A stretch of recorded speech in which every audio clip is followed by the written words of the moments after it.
ਕਿਸਾਨ ਜਥੇਬੰਦੀਆਂ ਸੜਕਾਂ ਤੇ ਆਈਆਂ, ਮਜ਼ਦੂਰ ਜਥੇਬੰਦੀਆਂ ਸੜਕਾਂ ਤੇ ਆਈਆਂ, ਵਪਾਰੀ ਵਰਗ ਸੜਕਾਂ ਤੇ ਆਇਆ।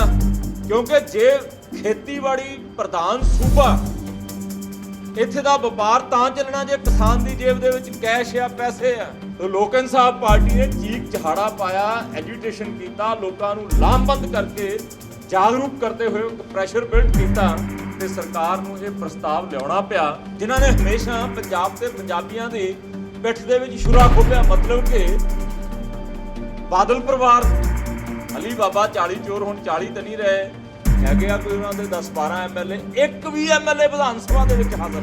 ਮਤਲਬ ਕਿ 1200 ਰੁਪਏ ਦੀ ਕੁੰਡੀ ਲੱਗੀ ਪੰਜਾਬ ਦੇ ਕਿਸਾਨ ਨੂੰ।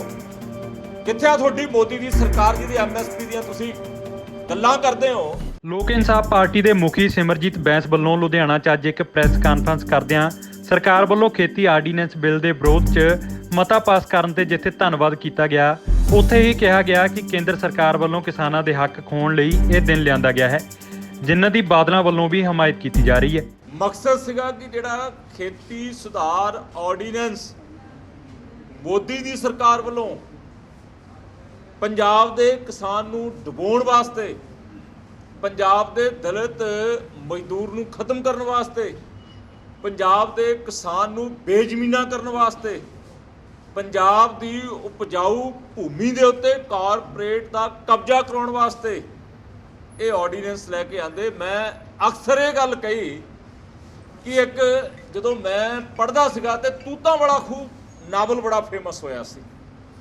ਤੂਤਾਂ ਵਾਲਾ ਖੂਹ ਨਾਵਲ ਦੀ ਤਰਜ਼ ਦੇ ਉੱਤੇ ਜਿਵੇਂ ਉਹ ਸ਼ਾਹੂਕਾਰ ਉਸ ਨਾਵਲ ਦੇ ਵਿੱਚ ਇੱਕ ਕਿਸਾਨ ਦੀ ਜ਼ਮੀਨ ਹੜੱਪਣ ਵਾਸਤੇ ਕੀ ਕੁਝ ਕਰਦਾ, ਇਹ ਖੇਤੀ ਸੁਧਾਰ ਆਰਡੀਨੈਂਸ ਤੂਤਾਂ ਵਾਲੇ ਖੂਹ ਤੋਂ ਇੱਕ ਪ੍ਰੇਰਣਾ ਤੇ ਸਿੱਖਿਆ ਲੈ ਕੇ ਇੱਕ ਸੀਕ੍ਰੇਟ ਰਸਤਾ ਰੂਟ ਬਣਾ ਕੇ ਕਿ ਪੰਜਾਬ ਦੀ ਉਪਜਾਊ ਭੂਮੀ ਦੇ ਉੱਤੇ ਕਾਰਪੋਰੇਟ ਨੂੰ ਕਾਬਜ਼ ਕਿਵੇਂ ਕਰਾਉਣਾ। ਸੋ ਸਾਡੇ ਇਸ ਲੋਕ ਇਨਸਾਫ ਪਾਰਟੀ ਦੇ ਐਜੀਟੇਸ਼ਨ ਨੇ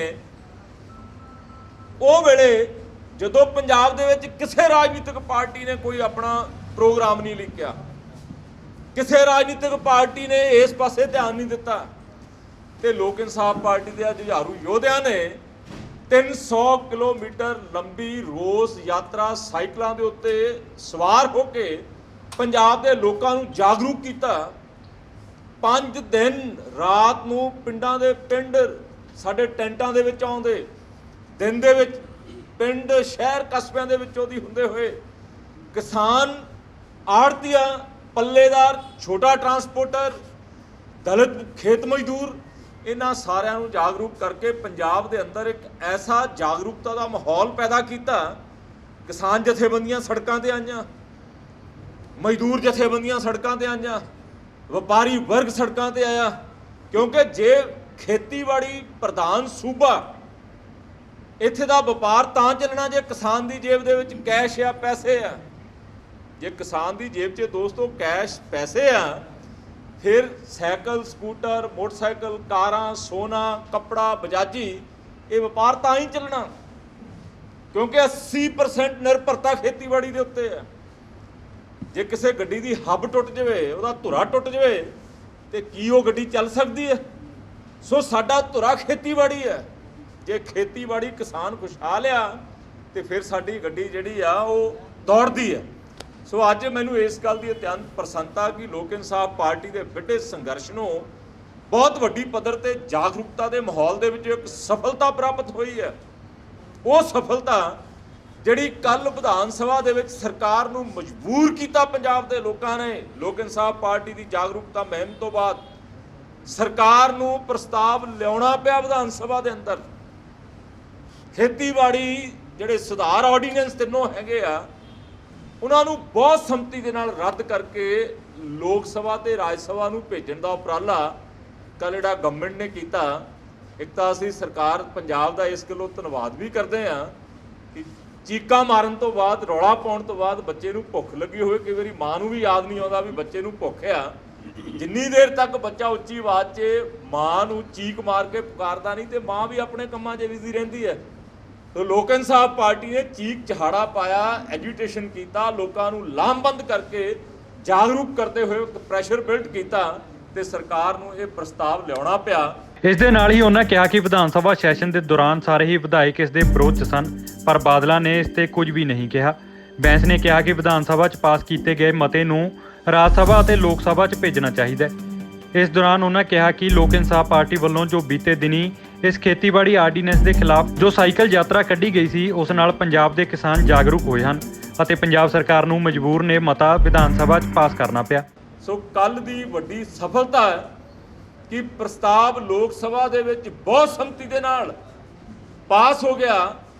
ਉਹ ਲੋਕ ਜਿਹੜੇ ਪੰਜਾਬ ਲਈ ਡੋਗਰੇ ਹੈ, ਜਿਨ੍ਹਾਂ ਨੇ ਹਮੇਸ਼ਾ ਪੰਜਾਬ ਤੇ ਪੰਜਾਬੀਆਂ ਦੀ ਪਿੱਠ ਦੇ ਵਿੱਚ ਛੁਰਾ ਖੋਪਿਆ, ਮਤਲਬ ਕਿ ਬਾਦਲ ਪਰਿਵਾਰ, ਅਲੀ ਬਾਬਾ 40 ਚੋਰ, ਹੁਣ 40 ਤਾਂ ਨਹੀਂ ਰਹੇ ਹੈਗੇ ਆ, ਕੋਈ ਉਹਨਾਂ ਦੇ 10-12 ਐਮਐਲਏ, ਇੱਕ ਵੀ ਐਮਐਲਏ ਵਿਧਾਨ ਸਭਾ ਦੇ ਵਿੱਚ ਹਾਜ਼ਰ ਨਹੀਂ ਸੀ।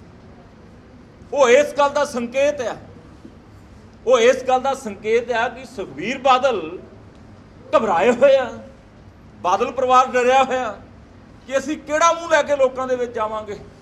ਉਹਨਾਂ ਨੇ ਤਾਂ ਆਪਣੇ ਵੱਲੋਂ ਕੱਲ ਇੱਕ ਚਿੱਠੀ ਸਰਦਾਰ ਸੁਖਬੀਰ ਸਿੰਘ ਬਾਦਲ ਅਖਬਾਰਾਂ ਦੇ ਵਿੱਚ ਆਪਣਾ ਚਿਹਰਾ ਮੋਹਰਾ ਬਚਾਉਣ ਵਾਸਤੇ, ਆਪਣੇ ਪਿੰਡੇ ਨੂੰ ਸੇਕ ਤੋਂ ਬਚਾਉਣ ਵਾਸਤੇ ਇੱਕ ਚਿੱਠੀ ਪੜ੍ਹਦੇ ਪ੍ਰੈਸ ਕਾਨਫਰੰਸ ਦੇ ਜ਼ਰੀਏ ਕਹਿੰਦੇ ਜੀ ਕੇਂਦਰ ਨੇ ਸਾਨੂੰ ਇਨਸ਼ੋਰ ਕਰਤਾ ਕਿ ਇਹ ਖੇਤੀਬਾੜੀ ਸੁਧਾਰ ਲਾਗੂ ਹੋਣ ਤੋਂ ਬਾਅਦ ਐਮਐਸਪੀ ਬਰਕਰਾਰ ਰਹੇਗੀ।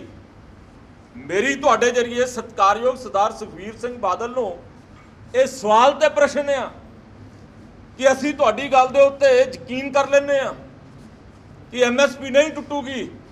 ਐਮਐਸਪੀ ਸਰਦਾਰ ਸੁਖਬੀਰ ਸਿੰਘ ਬਾਦਲ ਜੀ, ਮੱਕੀ ਦੇ ਉੱਤੇ ਵੀ 1850 ਰੁਪਏ ਪ੍ਰਤੀ ਕੁਇੰਟਲ ਐਮਐਸਪੀ ਆ, ਤੇ ਮੱਕੀ ਦੁਆਬੇ ਦੇ ਵਿੱਚ ਚਲੇ ਜਾਓ ਜਿੱਥੇ ਸਭ ਤੋਂ ਵੱਧ ਮੱਕੀ ਦੀ ਪੈਦਾਵਾਰ ਹੁੰਦੀ ਹੈ, ਦੁਆਬੇ ਦੇ ਵਿੱਚ ਮੱਕੀ 650 ਰੁਪਏ ਪ੍ਰਤੀ ਕੁਇੰਟਲ, ਮਤਲਬ ਕਿ 1200 ਰੁਪਏ ਦੀ ਕੁੰਡੀ ਲੱਗੀ ਪੰਜਾਬ ਦੇ ਕਿਸਾਨ ਨੂੰ। ਕਿੱਥੇ ਆ ਤੁਹਾਡੀ ਮੋਦੀ ਦੀ ਸਰਕਾਰ ਜਿਹਦੀ ਐਮਐਸਪੀ ਦੀਆਂ ਤੁਸੀਂ ਗੱਲਾਂ ਕਰਦੇ ਹੋ? ਤੁਸੀਂ ਪੱਤਰਕਾਰਾਂ ਦੇ ਜ਼ਰੀਏ, ਅਖਬਾਰਾਂ ਤੇ ਮੀਡੀਆ ਦੇ ਜ਼ਰੀਏ ਲੋਕਾਂ ਨੂੰ ਤੇ ਪੰਜਾਬ ਦੇ ਦਲਿਤ ਮਜ਼ਦੂਰ ਤੇ ਕਿਸਾਨ ਨੂੰ ਗੁੰਮਰਾਹ ਕਰਨ ਦਾ ਯਤਨ ਕਰਦੇ ਹੋ। ਐਮਐਸਪੀ ਰਹੂਗੀ ਦੋਸਤੋ। ਜੇ ਕੋਈ ਸਰਕਾਰੀ ਏਜੰਸੀ ਖਰੀਦ ਹੀ ਨਾ ਕਰਨਾ ਆਵੇ, ਫਿਰ ਤਾਂ ਜਿਹੜੇ ਲੋਟੂ ਤੁਰੇ ਫਿਰਦੇ ਉਹ ਆਪਣੀ ਮਰਜ਼ੀ ਦਾ, ਜਿਵੇਂ ਮੱਕੀ ਦਾ ਹਾਲ ਹੋਇਆ, ਜੇ ਖੇਤੀਬਾੜੀ ਸੁਧਾਰ ਆਰਡੀਨੈਂਸ ਕਿਤੇ ਪ੍ਰਸਤਾਵ ਪਾ ਕੇ ਰੱਦ ਨਾ ਕਰਦੇ ਤੇ ਲਾਗੂ ਹੋ ਜਾਂਦਾ, ਤੇ ਪੰਜਾਬ ਦੀ ਮੂਲ ਫਸਲ ਕਣਕ ਤੇ ਚਾਵਲ ਦਾ ਵੀ ਇਹੀ ਹਾਲ ਹੋਣਾ ਸੀ। ਕਣਕ ਤੇ ਚਾਵਲ ਅਡਾਨੀ ਵਰਗੇ ਜਿਹੜੇ 2500 ਏਕੜ ਦੇ ਵਿੱਚ, ਡਗਰੂ ਪਿੰਡ ਮੋਗਾ ਤੋਂ ਫਿਰੋਜ਼ਪੁਰ ਜਾਂਦੇ ਆ, 2500 ਏਕੜ ਦੇ ਵਿੱਚ ਉਹਨਾਂ ਨੇ ਮਕੈਨੀਕਲ ਖਰੀਦ ਕੇਂਦਰ ਸਥਾਪਿਤ ਕੀਤਾ ਜਿੱਥੇ ਰੇਲਵੇ ਲਾਈਨ ਅੰਦਰ ਤੱਕ ਜਾਂਦੀ ਹੈ। ਉਹਨਾਂ ਨੇ ਪੰਜਾਬ ਦੇ ਕਿਸਾਨ ਦੀ ਜਿਹੜੀ ਮੂਲ ਫਸਲ ਆ, ਝੋਨਾ, ਚਾਵਲ ਤੇ ਕਣਕ, ਇਹ ਅੱਧੇ ਪੌਣੇ ਭਾਅ ਖਰੀਦ ਕੇ ਮੁੜ ਕੇ 2-2, 3-3 ਸਾਲ ਪੈਸੇ ਨਹੀਂ ਦੇਣੇ। ਪੰਜਾਬ ਦਾ 80% ਕਿਸਾਨ ਆਪਣੀ ਜ਼ਮੀਨ ਬੈਂਕਾਂ ਦੇ ਕੋਲੇ ਗਿਰਵੀ ਰੱਖੀ ਬੈਠਾ।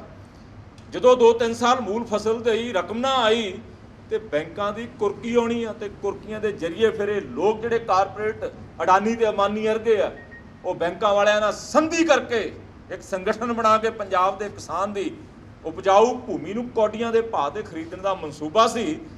ਡੋਗਰੇ ਕੱਲ ਵਿਧਾਨ ਸਭਾ ਦੇ ਵਿੱਚੋਂ ਗੈਰ ਹਾਜ਼ਰ ਰਹੇ, ਬਾਦਲ ਅਕਾਲੀ ਦਲ ਦੇ ਸਾਰੇ ਐਮਐਲਏ, ਤੇ ਮੈਂ ਬੀਜੇਪੀ ਦੇ 2 ਐਮਐਲਏ ਨੂੰ ਆਪਣੀ ਸਪੀਚ ਦੇ ਦੌਰਾਨ ਮੈਂ 12-15 ਮਿੰਟ ਬੋਲਿਆ। ਮੈਂ ਬੇਨਤੀ ਕੀਤੀ ਵੀ ਅੱਜ ਤੁਸੀਂ ਪੰਜਾਬੀ ਹੋਣ ਦਾ ਸਬੂਤ ਦੇ ਦਿਓ ਦੋਸਤੋ। ਤੁਸੀਂ 2 ਐਮਐਲਏ ਹੋ ਬੀਜੇਪੀ ਦੇ ਅੰਦਰ, ਅੱਜ ਤੁਸੀਂ ਸਬੂਤ ਦਿਓ ਕਿ ਮੋਦੀ ਸਾਹਿਬ ਅਸੀਂ ਤੇਰੀ ਪਾਰਟੀ ਦੇ ਵਿਧਾਇਕ ਜ਼ਰੂਰ ਹਾਂ, ਪਰ ਅਸੀਂ ਪੰਜਾਬੀ ਹਾਂ। ਅਸੀਂ ਇਹ ਜਿਹੜਾ ਪ੍ਰਸਤਾਵ ਮੁੱਖ ਮੰਤਰੀ ਲੈ ਕੇ ਆਏ ਆ ਖੇਤੀਬਾੜੀ ਸੁਧਾਰ ਆਰਡੀਨੈਂਸਾਂ ਨੂੰ ਰੱਦ ਕਰਨ ਵਾਸਤੇ, ਅਸੀਂ ਇਸ ਪ੍ਰਸਤਾਵ ਦੇ ਹੱਕ ਦੇ ਵਿੱਚ ਹਾਂ। ਮਤਲਬ ਕਿ ਬਹੁਤ ਸੰਮਤੀ ਦੀ ਜਗ੍ਹਾ ਤੇ ਸਰਬਸੰਮਤੀ ਸ਼ਬਦ ਲਿਖਿਆ ਜਾਂਦਾ, ਪਰ ਅਫਸੋਸ ਆ ਕਿ ਉਹਨਾਂ ਦੋਨੋਂ ਭਰਾਵਾਂ ਨੇ, ਉਹਨਾਂ ਦੋਨੋਂ ਬੀਜੇਪੀ ਦੇ ਸਤਿਕਾਰਯੋਗ ਐਮਐਲਏ ਸਵਾਨਾ ਨੇ ਸਾਡੀ ਗੱਲ ਮੰਨੀ ਨਹੀਂ। ਮੇਰੀ ਗੱਲ ਤੋਂ ਬਾਅਦ ਸਤਿਕਾਰਯੋਗ ਮੁੱਖ ਮੰਤਰੀ ਸਾਹਿਬ ਨੇ ਵੀ ਮੇਰਾ ਨਾਮ ਲੈ ਕੇ ਉਹਨਾਂ ਨੂੰ ਅਪੀਲ ਕੀਤੀ ਵੀ ਬੈਂਸ ਕਹਿ ਕੇ ਗਿਆ, ਮੈਂ ਵੀ ਤੁਹਾਨੂੰ ਅਪੀਲ ਕਰਦਾ ਵੀ ਤੁਸੀਂ ਵੀ ਅੱਜ ਪੰਜਾਬੀ ਹੋਣ ਦਾ ਮਾਣ ਦਿਖਾ ਦਿਓ, ਤੁਸੀਂ ਵੀ ਅੱਜ ਸਰਬਸੰਮਤੀ ਦੇ ਵਿੱਚ ਸ਼ਾਮਲ ਹੋ ਜਾਓ, ਕਿਉਂਕਿ ਬਾਕੀ ਸਾਰੇ ਐਮਐਲਏ ਇੱਕ ਪਾਸੇ ਆ, ਤੁਸੀਂ ਸਿਰਫ 2 ਡੋਗਰੇ ਤਾਂ ਛੁੱਟੀ ਕਰ ਗਏ, ਉਹ ਤਾਂ ਕਰੋਨਾ ਦੀ ਆੜ ਦੇ ਵਿੱਚ ਵਿਧਾਨ ਸਭਾ 'ਚ ਬਾਦਲ ਦਲੀਏ ਤਾਂ ਪਹੁੰਚੇ ਹੀ ਨਹੀਂ ਗਏ। ਸੋ ਅੱਜ ਜਿੱਥੇ ਬਹੁਤ ਵੱਡੀ ਖੁਸ਼ੀ ਆ, ਬਹੁਤ ਵੱਡਾ ਇੱਕ ਸੰਤੁਸ਼ਟੀ ਆ ਕਿ ਇਸ ਅੰਦੋਲਨ ਜਿਹੜਾ ਲੋਕ ਇਨਸਾਫ ਪਾਰਟੀ ਨੇ ਵਿੱਢਿਆ ਸੀ, 5 ਦਿਨ ਸੜਕਾਂ ਦੇ ਉੱਤੇ ਰਾਤਾਂ ਗੁਜ਼ਾਰੀਆਂ, 5 ਦਿਨ ਸੜਕਾਂ ਦੇ ਉੱਤੇ ਸਾਈਕਲ ਚਲਾ ਕੇ ਪੰਜਾਬ ਦੇ ਲੋਕਾਂ ਨੂੰ ਲਾਮਬੰਦ ਤੇ ਜਾਗਰੂਕ ਕੀਤਾ, ਉਸ ਅੰਦੋਲਨ ਨੂੰ ਸਫਲਤਾ ਮਿਲੀ ਆ। ਲੋਕ ਇਨਸਾਫ ਪਾਰਟੀ ਜਿੰਦਾਬਾਦ। ਇਹ ਸਾਰੇ ਦੋਸਤ ਜਿਨ੍ਹਾਂ ਨੇ 300 ਕਿਲੋਮੀਟਰ ਲੰਬੀ ਯਾਤਰਾ ਕੀਤੀ ਹੈ ਜੀ, ਬਹੁਤ ਸਾਰੇ ਕਿਸਾਨ, ਬਹੁਤ ਸਾਰੇ ਆੜਤੀ ਦੋਸਤ ਔਰ ਬਹੁਤ ਸਾਰੇ ਪੱਲੇਦਾਰ ਮਜ਼ਦੂਰ ਸਾਥੀ ਆਏ ਆ ਲੋਕ ਇਨਸਾਫ ਪਾਰਟੀ ਦੇ ਦੋਸਤਾਂ ਨੂੰ ਸਨਮਾਨਿਤ ਕਰਨ ਵਾਸਤੇ। ਔਰ ਮੈਂ ਇਹਨਾਂ ਸਾਰੇ ਦੋਸਤਾਂ ਦਾ ਦਿਲ ਦੀਆਂ ਗਹਿਰਾਈਆਂ 'ਚੋਂ ਦੋਨੋਂ ਹੱਥ ਜੋੜ ਕੇ ਬਹੁਤ ਬਹੁਤ ਸ਼ੁਕਰੀਆ ਅਦਾ ਕਰਦਾ। ਲੋਕ ਇਨਸਾਫ ਪਾਰਟੀ ਜੋ ਕਹਿੰਦੀ ਹੈ ਉਹਦੇ ਤੇ ਅਮਲ ਕਰਦੀ ਹੈ, ਜੋ ਕਹਿੰਦੀ ਹੈ ਉਹਦੇ ਤੇ ਪਹਿਰਾ ਦਿੰਦੀ ਹੈ। ਸਿਰਫ ਸਟੇਟਮੈਂਟ, ਅਖਬਾਰੀ ਬਿਆਨ ਜਾਂ ਫੇਸਬੁੱਕ ਦੇ ਉੱਤੇ ਲਾਈਵ ਹੋ ਕੇ ਨਹੀਂ, ਜ਼ਮੀਨੀ ਹਕੀਕਤ ਦੇ ਉੱਤੇ ਜੇ ਅੱਜ ਪੰਜਾਬ ਦੇ ਅੰਦਰ ਕੋਈ ਲੁੱਟ ਮਾਫੀਏ ਨੂੰ, ਕੋਈ ਕਰਪਸ਼ਨ ਨੂੰ ਨਕੇਲ ਪਾ ਰਿਹਾ ਤੇ ਦੋਸਤੋ ਲੋਕ ਇਨਸਾਫ ਪਾਰਟੀ ਆ। ਚਾਹੇ ਕੱਲ ਧਰਮਸੋਤ ਸਾਹਿਬ, ਸਰਦਾਰ ਸਾਧੂ ਸਿੰਘ ਧਰਮਸੋਤ ਜਿਹੜੇ ਵਜ਼ੀਰ ਹੈਗੇ ਆ, ਜਿਨ੍ਹਾਂ ਨੇ ਸੈਂਕੜੇ ਕਰੋੜ ਰੁਪਈਆ ਦਲਿਤ ਵਿਦਿਆਰਥੀਆਂ ਦੇ ਭਵਿੱਖ ਨੂੰ ਰੁਸ਼ਨਾਉਣ ਵਾਸਤੇ ਕੇਂਦਰ ਸਰਕਾਰ ਦਾ ਪੋਸਟ ਮੈਟ੍ਰਿਕ ਸਕਾਲਰਸ਼ਿਪ ਸਕੀਮ ਦਾ ਸੈਂਕੜੇ ਕਰੋੜ ਰੁਪਈਆ ਹੜੱਪਿਆ, ਵਿਧਾਨ ਸਭਾ ਦੇ ਅੰਦਰ ਕੌਣ ਬੋਲਿਆ, ਕਿਹਨੇ ਧਰਨਾ ਦਿੱਤਾ? ਉਹ ਲੋਕ ਇਨਸਾਫ ਪਾਰਟੀ ਦੇ ਦੋ ਵਿਧਾਇਕਾਂ ਨੇ ਸਰਕਾਰ ਨੂੰ ਮਜਬੂਰ ਕੀਤਾ ਕਿ ਇਸ ਕਰਪਟ ਮੰਤਰੀ ਨੂੰ ਤੁਰੰਤ ਡਿਸਮਿਸ ਕਰਕੇ ਸੀਬੀਆਈ ਦੀ ਜਾਂਚ ਕਰਾਓ, ਕਿਉਂਕਿ ਇਹ ਫੰਡ ਸੂਬਾ ਸਰਕਾਰ ਦੇ ਨਹੀਂ, ਇਹ ਫੰਡ ਕੇਂਦਰ ਸਰਕਾਰ ਦੇ ਆ। ਕੇਂਦਰ ਸਰਕਾਰ ਦੇ ਫੰਡਾਂ ਦੇ ਵਿੱਚ ਹੋਈ ਘਪਲੇਬਾਜ਼ੀ ਅਧਿਕਾਰ ਸਿਰਫ ਤੇ ਸਿਰਫ ਸੀਬੀਆਈ ਹੈ। ਇਹ ਆਪੋਜੀਸ਼ਨ ਨੇ ਕੋਈ ਕਾਰਡ ਨਹੀਂ ਕੱਢੀ, ਅਸੀਂ ਸਕੈਮ ਉਜਾਗਰ ਨਹੀਂ ਕੀਤਾ। ਇਹ ਸਕੈਮ ਸੀਨੀਅਰ IAS ਅਫਸਰ ਕਿਰਪਾ ਸ਼ੰਕਰ ਜੀ, ਮੈਂ ਸਲਾਮ ਕਰਦਾ ਉਹਨਾਂ ਦੀ ਇਮਾਨਦਾਰੀ ਨੂੰ, ਜਿਨ੍ਹਾਂ ਨੇ ਸੈਂਕੜੇ ਪੇਜਾਂ ਦੀ ਰਿਪੋਰਟ ਜਿਹਦੀ ਕਾਪੀ ਮੇਰੇ ਕੋਲ ਹੈ। ਕੱਲ ਮੈਂ ਪੰਜਾਬ ਵਿਧਾਨ ਸਭਾ ਦੇ ਅੰਦਰ ਮੁੱਖ ਮੰਤਰੀ ਨੂੰ ਕਾਪੀ ਕਿ ਅਸੀਂ ਨਹੀਂ ਬੋਲਦੇ, ਤੁਹਾਡੀ ਸਰਕਾਰ ਦਾ ਇੱਕ additional chief secretary senior IAS ਅਫਸਰ ਦੀ ਰਿਪੋਰਟ ਹੈ, ਜਿਹਦੇ ਵਿੱਚ ਤੁਹਾਡਾ ਮੰਤਰੀ ਤੇ ਵੈਲਫੇਅਰ ਦਾ ਡਿਪਟੀ ਡਾਇਰੈਕਟਰ ਪਰਮਿੰਦਰ ਗਿੱਲ ਸੈਂਕੜੇ ਕਰੋੜ ਰੁਪਈਆ ਦਲਿਤ ਵਿਦਿਆਰਥੀਆਂ ਦੇ ਭਵਿੱਖ ਦੇ ਨਾਲ ਖਿਲਵਾੜ ਕਰਦੇ ਹੋਏ ਗਬਨ ਕਰਕੇ ਗਏ ਆ। ਇਹਨਾਂ ਨੂੰ ਡਿਸਮਿਸ ਕਰਕੇ ਸੀਬੀਆਈ ਨੂੰ ਜਾਂਚ ਦਿਓ। ਸੋ ਅਸੀਂ ਉਹਦੇ ਉੱਤੇ ਅੱਜ 2:30 ਵਜੇ ਜਲੰਧਰ ਦੇ ਵਿੱਚ ਇੱਕ ਵੱਡੀ ਪ੍ਰੈਸ ਕਾਨਫਰੰਸ ਕਰਕੇ ਅਗਲੀ ਰਣਨੀਤੀ ਸਾਧੂ ਸਿੰਘ ਧਰਮਸੋਤ ਨੂੰ ਡਿਸਮਿਸ ਤੇ ਇਸ ਬਹੁਤ ਕਰੋੜੀ ਘਪਲੇ ਦੀ ਸੀਬੀਆਈ ਤੋਂ ਜਾਂਚ, ਤਾਂ ਜੋ ਭਵਿੱਖ ਦੇ ਵਿੱਚ ਦਲਿਤ ਵਿਦਿਆਰਥੀਆਂ ਦੇ ਫਿਊਚਰ ਦੇ ਨਾਲ, ਉਹਨਾਂ ਦੇ ਭਵਿੱਖ ਦੇ ਨਾਲ ਕੋਈ ਬੰਦਾ ਖਿਲਵਾੜ ਕਰਨ ਦਾ ਯਤਨ ਨਾ ਕਰ ਸਕੇ। ਬਹੁਤ ਬਹੁਤ ਧੰਨਵਾਦ।